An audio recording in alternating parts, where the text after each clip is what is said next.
হচ্ছে AGT Live 24/7। This is AGT Live 24/7। আমবাসায় বিদ্যুৎ কর্মীদের ধর্মঘট।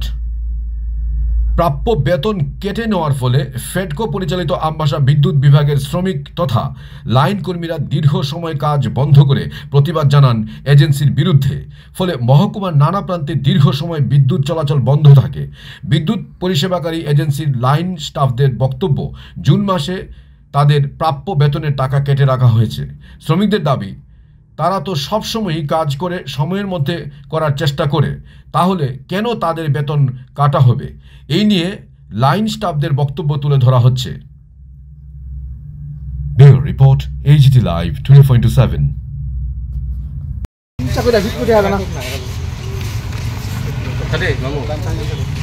আমরা লাইন কাটছে না, আমরা কোনো লাইন কাটছে না, আমরা তার বেতন পাইছি না লাগিয়ে আমরা কলে বাইরে বেতন অর্ধেক কমছে। অনেক মানুষের 2000, অনেক মানুষের 1500, অনেক কইতে পারে না কে লাগে কাটছে।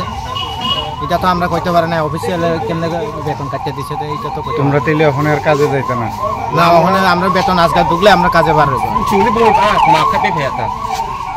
কত হইতেছে স্যার, আমরা যেটা কাজ হইতেছে, আমরা যেটা কই আগামী ওই আমরা 11 দিনে বেতন দিব কইয়া এখন আস্তে মাসে দিতে আসে না। তারপরে আজকে হঠাৎ করে আজকে ভোরবেলা 2টার সময় বেতনটা ঢুকে, তাহলে দেখছি আমরা অনেক সময় আগে 10,000 পাইতো, এটা হলে 18 চাষ হয়ে গেছে গা।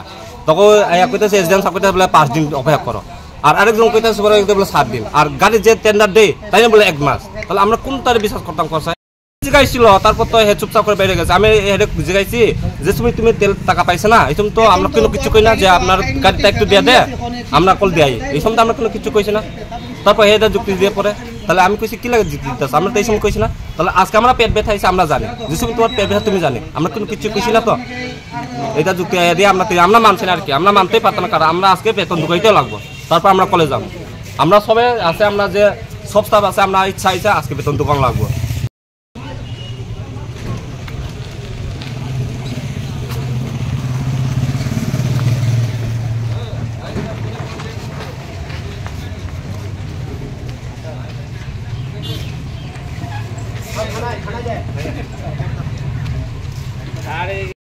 আমার সাথে 20 জন স্টাফ।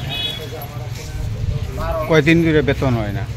বেতন তো হয় না, মানে এই মাসেও মানে বেতন কম হইতাছে আর কি, বেতন কম দিতেছে আমরা রে। আমার সাথে আমরা স্থায়ী মতন করতেছে আর কি, কারণ গেলি মিছা কথা কই যে আমরা রে, আমরা অনেক সময় দই আনে খাওয়াই দেয়, খায়া পরে চুন হইয়া যায়। তাহলে এখন দই খাইতে আমরা দল লাগে গেছে গা, যেটা করতাম কছে যেটা লাগে আমরা আজকে লাগিয়া আমরা কল দিতাম না, আমরা যে বক্তব্য দেন আমরা দিতাম না কল, আমরা বেতনটা দুগোক তারপর কল দিব। যত বড় আয় হোক, প্রয়োজন আমরা চাকরি বাদ দিয়া দাও, তবে আমরা কল দিতাম না, বেতনটা দোকান লাগবো। আমরা অ্যাকচুয়ালি একটা আমরা দাবি হয়েছে।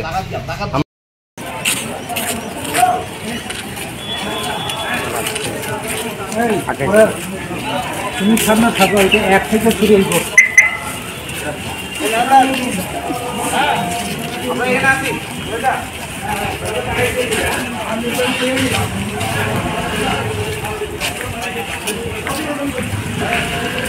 মানে যেটা গাড়ি এখানে সাপ্লাই করে, গাড়ি ভাড়া দেয়, এই গাড়ি মালিক আইয়া কইতাছে আর কি 1 মাস পরে দিব কই।